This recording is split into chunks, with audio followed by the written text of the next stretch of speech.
Anti-riot gear by the police in readiness for any election-related chaos. The police have already acquired dozens of water cannons and anti-riot equipment. This even before the nation is assured that we shall have an election on the 8th of August with only 20 days to go. Procurement for the presidential ballot papers is yet to take place and no one knows when this shall happen. So why the haste in anticipating violence? Well, in studio for the Dawn debate, I'm joined by NASA Champions leader Moses Oburu and Jubilee Presidential Campaigns Coordinator for Nairobi County, Agi Ibara. Ladies and gentlemen, welcome to the Dawn debate. Thank you, Michelle. Now, as you know, rightly put, there's been a lot of pictures and videos on social media going around showing how prepared the security service really is for the August 8th elections. Let me begin with you, Agi, in terms of your thoughts. Are we putting the horse before the cart here? We do not have presidential ballot papers yet. I'm Agnes. Agi is my, I'm formally known as Agi, but there. I'd like to say that we are not putting the horse before the cart. You realize that this is the same police force that was criticized for not being prepared in 2007. And just this Monday, IG Joseph Boynet was quoted saying that they are not preparing for violence. They are just increasing capacity to be prepared just in case violence erupts. This is standard practice all across the globe. Whenever there's a national event, the police always gets ready, so I don't see any cause for alarm. And equipping doesn't mean that we are equipping to get the vote, but the Boynet said that this is something that has been being prepared like for the whole year since last year June. We saw the budget; they had 14 billion, and this was. The equipment was part of the expenditure, so no cause for alarm. All right. Now, of course, there's been a lot of criticism from especially the opposition, and Moses is here, a champion of the NASA Youth Champions, and especially according to opposition leader Raila Odinga, he has termed this as preparation for war ahead of the general election. I mean, such words coming from a leader of such caliber, do you think, first of all, that was in order? Michelle, good morning. First of all, I must diffuse that notion that Raila has said that the country is preparing for war.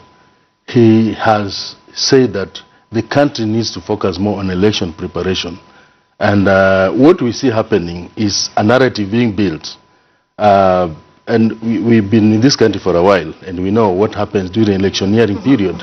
We know that this narrative is geared towards rigging, because in the absence of other ways of manipulating election, therefore it is through the security mobilization and security manipulations that environment is created and systems are created to help the incumbency rig itself back to power. What evidence is that in this? Because having a prepared security force is part of election preparedness, essentially. We know that. We have an able security system, and it's true that the government, through its apparatus, has been preparing. You know, electioneering, it's a competition, and in doing election security preparation, it's IBC that should set the parameters and share it equally with the government and the opposition. And we see a systematic segregation of the opposition as they prepare. We see meetings between security minister and the IBC secluding the opposition. We have gurus in security within our coalition, and we need this to be a bipartisan arrangement, so that when we are told that certain areas have been marked as hotspots, we know which parameters have been used to identify these areas, so that we all agree that security needs to be beefed in area B, area C, and area A, in this order. All right, let me stop you there and just bring in Agnes to address the claims that he brings in that Jubilee is using the security forces to rig the general election. Is there any clout to this? I think that's a very reckless statement, and given given Matiang'i's the internal security CS, Matiang'i was very particular on such statements that cause violence and incite violence. And this is something that it's good that he's brought up a narrative.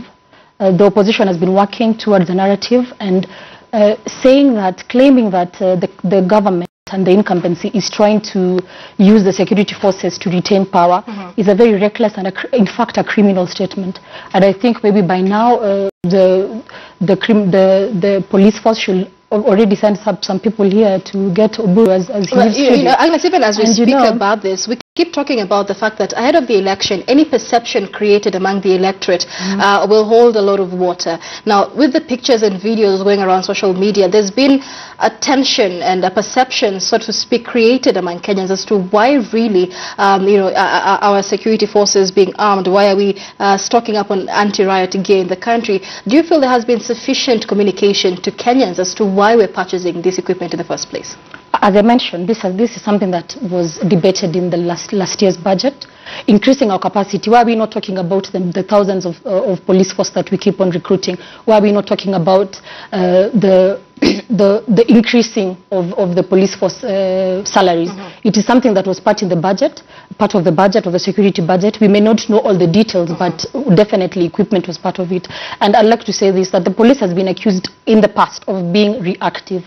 Right now they are being proactive by preparing. We are not saying that yes, we anticipate there'll be violence, but what is wrong with preparing to mitigate?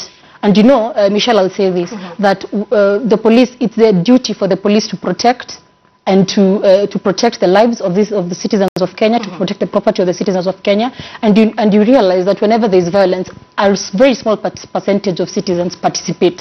So it will be very unfair to give an opportunity to perpetrators of violence to really disrupt the country's the country. Okay, and of course, even as I bring you in, Moses, like we mentioned, Kenya is already ready with heavy anti-riot gear, but we do not have a consensus on the presidential ballot papers yet. What do you think that says about Kenya's political ambience?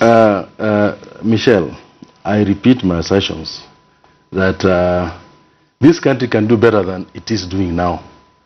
And I think the message must be very clear to the powers that be, that arming the security forces beyond what is necessary does not change our quest to have a free, liberal, and peaceful election.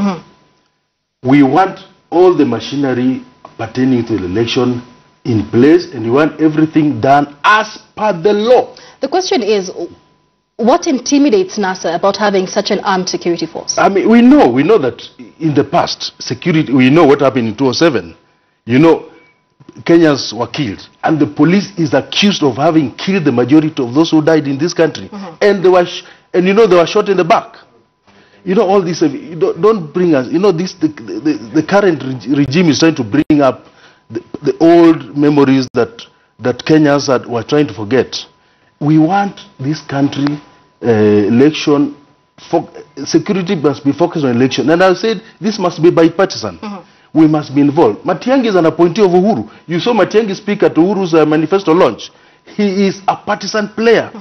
We cannot trust what he does to be what the country needs. The country needs a consensus, and this consensus must be driven by IBC. IBC must bring the players to this election together, particularly NASA and Jubilee, so that all these security arrangements are agreed upon. So we forge forward as a country, knowing that we need we need security beefed up in a zone. As I said earlier, the country cannot afford this systematic violation of human rights in the name of beefing up security. Well, to be fair, let me also add that.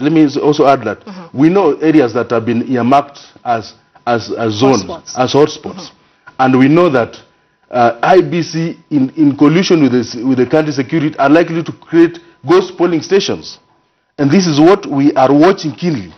And if that goes on unchecked and unaddressed, we may seek legal redress in courts, so that we know, so that we have security provided at the gazetted polling centers and stations not moving polling stations and creating ghost polling. What influences your statements that IEBC may create ghost polling stations? This is a serious allegation. Because we are told that they'll move, because of security, they'll move polling stations to where the voters are. Yes. Right. We have not been told how and what are the dynamics in this. All right. This is something, of course, we need to continue speaking about. But even as we have the allegations from the opposition about security forces, let's face the fact that, like he mentions, police have mapped out areas termed as hot zones, about 20 or 21 counties. That is about half of the counties in the country. So the fact that there may be violence in these areas is not disputed. The question is, what are the driving factors for this violence, in your view, Agnes? Michelle, it's sad that you're seated here, and the opposition leader, the party leader for CORD, sent out a war cry during the weekend. He was in Nyanza, and he said that we are preparing for war. My Thuluo sucks, but translation. He said that he urged the women to abstain from sex and men not to have sex, because when you go for war, you don't have sex. So we have 20 days to go, and we will be sending out sexually frustrated men who have been incited into believing that the IEBC is getting ready to rig the elections. And you know, when you look at the run-up to the elections, we've seen the opposition constantly build up a narrative. They don't want an election to take place. Just yesterday, they said that the IEBC should be, they called up the IEBC and said that the IEBC should cancel the elections if the technology fails. They always have an excuse after an excuse, a plot, a scheme, a narrative. And you mark you, they're the ones who brought up, about 1.5 months ago, they brought up the use of NIS and the KDF in rigging the elections. These are very reckless claims, and if they are not ready for the election, they should just tell us. For guys who are very, very confident that Kenyans are ready for this change that they're offering, they have a slogan that they're 10 million strong. Then what's the point? Let's have the election even tomorrow. Why are we postponing it? Before we get to those driving factors for violence, let's have you respond to that, Oburu. And what is NASA's solution in terms of the security situation? You know, we are not in government. NASA is not in government. But the election is an IBC-driven process. All we are asking is IBC to take charge and bring all the players on the table. Security is an important aspect of an election. The hotspots. Yes, we don't agree. We don't dispute that. But how did we map these hotspots? What are the parameters that drove us into saying that Region A is a hotspot, Region B is a hotspot, and how can it be mitigated? Just that. I mean, all we're asking is not mass. We're not asking for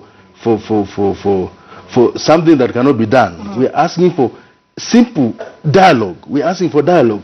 Don't tell us that Matiang'i has said because the Minister for Security. He's serving the Jubilee government, which is partisan to this, which is a party to this election. He's a competitor. Let's try and find some solutions for this, because you know, the fact that there will be hotspots, that there are hotspots in the country, that remains undisputed. And the question is, what are the driving factors for violence in these so-called hotspots? Because it's not just for Jubilee. Even we have NASA politicians, politicians in the opposition who've been called out before on allegations of incitement, on allegations of hate speech. So this is something that happens across the political divide. What solutions are we proposing, especially as a champion for the NASA youth leadership? You know, Michelle, I always say that Kenya belongs to all of us, and some of us are driven by patriotism. You know, patriotism means love, unwavering love for country, and we know that elections come and go. After elections, we shall love Kenya. This election is highly competitive at all levels. We have MCAs fighting tooth and neck. We have governors fighting tooth and neck to get the positions. Of course, you know why they're fighting, because there's heavy rewards thereafter. I mean, the parks, the salaries, and so forth. We know that this competition is what drives violence. What drives violence? Because I want to win at all costs. So it is the leaders themselves. It is the leaders themselves. But these leaders, there are laws. IBC needs to enforce the laws and the regulations that appertain to election. If they don't enforce them, then that's where the fear for violence comes in. But IBC, you know, you find that IBC is sleeping on the job. People are distributing money openly. I saw the other day on television, I think ATN, a candidate in one of the constituencies in Nairobi distributing unga, bribing voters openly, and they're not taking any steps towards that. You know now what's happening. Older women, older persons, older citizens are being recruited, and this recruitment is a campaign gimmick. And IBC is not taking. You know, the recruitment we are told ends on 8th of August. What does it mean? It just implies that this is a campaign gimmick. IBC, with its authority, needs to investigate and then interrogate this and tell the government to stop. Would you say NASA has given IBC enough time to perform its mandate? Of course. All right, we'll come back to that. So Agnes, let's focus on the instances of violence that have been reported so far. The first one was in Kisumu, where Deputy President William Ruto was heckled. So it's happening across the political divide. Soon after that, the IEBC, which Oburu is calling into question, came out and said they have sent their officers to the scene to investigate what happened, and they will this week announce measures that they will be taking as to the inciters or the perpetrators of whatever happened in Kisumu. But do you have confidence in the IEBC to rain down on the inciters, so to speak? Absolutely. As opposed to our opposition, our brothers and sisters in the opposition, we don't like casting doubt in an independent institution, and we walk it with faith. If you realize that the commissioners have been in office less than 8 months, they are doing their best. Despite being taken to court back and forth on allegations that are baseless, these guys are really putting in some work. So when they say that they'll be raining down on these on perpetrators of violence and inciters, there's no room for doubt, because we've seen them act before. We've seen them send out a call for peace and tolerance, and we are waiting. And it's good that my friend Oburu here has mentioned that they have given IEBC time. We know that he's definitely lying. We've seen them go to court, and it's good that you're talking about timelines here. Yes, they've gone to court to challenge very many things. And in fact, the reason why we don't have ballot papers right now, it is because of the opposition. And I'd like to tell them this. If they are, and they are, but they don't live up to their role, they are the official opposition, they are doing Kenyans a very great disservice by this back and forth, running to court. They always threaten with court and suits. They are doing Kenyans a very great disservice. Kenyans have really waited for an election all this while. It's been 4 years.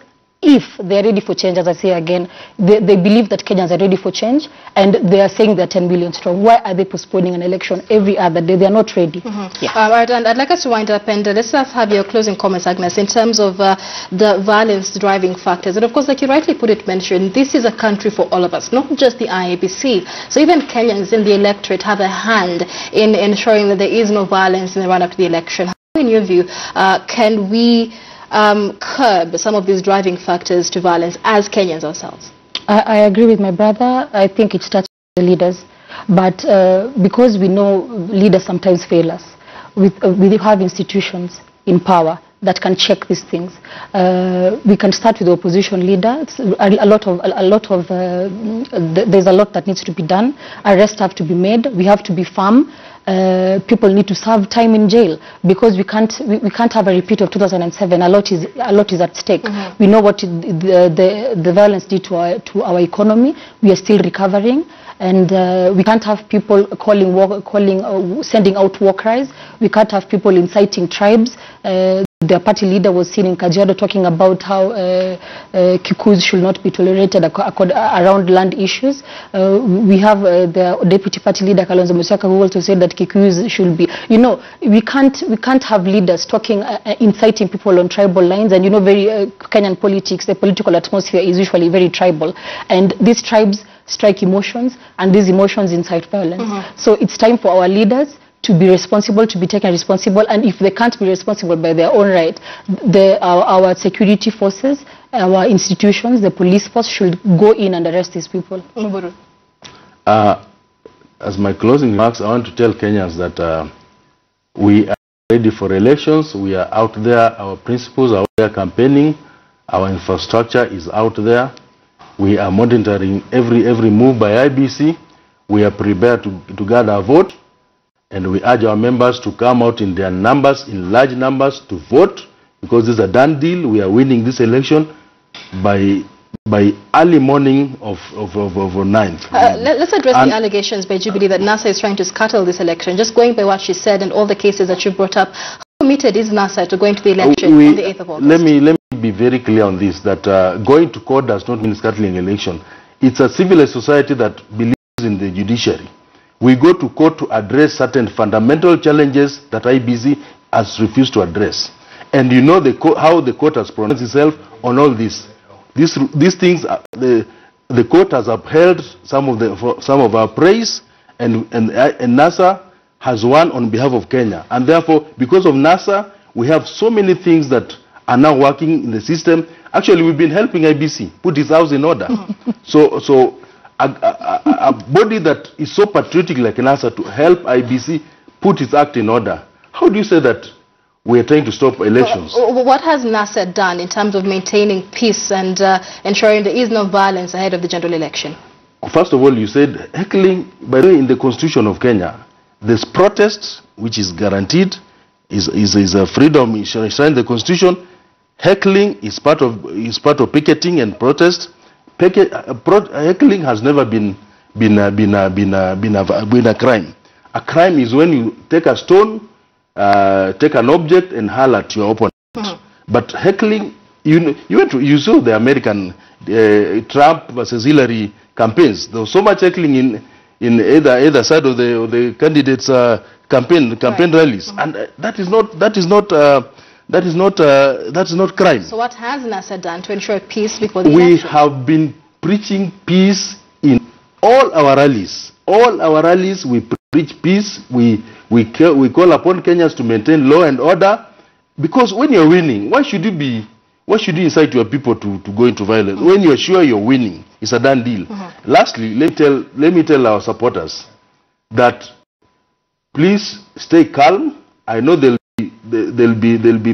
be schemes to try and provoke you, so that on the election day you try to react and maybe chase some people away. Please just keep calm. They will bring so many policemen around our strongholds, and the best way to deal with them is just to stay calm and queue. Do you have evidence of the allegations you're saying? Because according to the police, yes, we're going to have 180,000 police officers deployed in all the polling stations. Yes, we have been told that Siaya is, for example, a hotspot. Hotspot for what? That's where your party leaders. Yes, where is Siaya hotspot? We'll have to continue this conversation at a later time, but many thanks for joining us in the Dawn debate. We're out of time now. We've been speaking to Moses Oburu, who is a NASA youth leader, as well as Agnes Ibara, who is the Jubilee Presidential Campaign Coordinator for Nairobi County. A conversation that brings us to a close on the Dawn debate. It is just a minute past 7 a.m. We take a short break, but do stay with us. When we come back, we take a look at more stories making headlines. And after that, it is Tuesday, so we'll be getting into the political point, taking a look at what's been making headlines in the